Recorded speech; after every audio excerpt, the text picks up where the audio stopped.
Hi കൂട്ടുകാരെ, ഞാൻ നിങ്ങൾക്കൊരു കഥ പറഞ്ഞു തരാം. ഞാനിന്ന് പറയാൻ പോകുന്ന കഥയുടെ പേരാണ് നല്ല മനസ്സുള്ള ആന. ഒരു കാലത്ത് വലിയ കാട്ടിൽ ഒരു വലിയ ആന ഉണ്ടായിരുന്നു.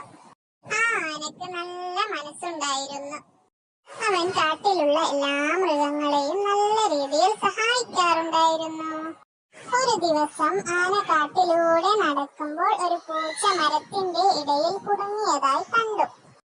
പൂച്ച വേദനിച്ചു കരഞ്ഞു. ആന ഉടനെ പോയി ജാഗ്രതയോടെ പൂച്ചയെ രക്ഷിച്ചു.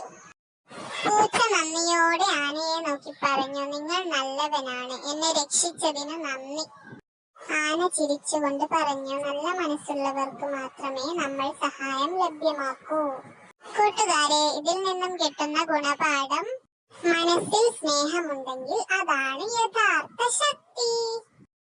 കൂട്ടുകാരെ, എന്റെ ഈ ചാനൽ നിങ്ങൾക്ക് ഇഷ്ടമായാൽ please share, comment, like, subscribe.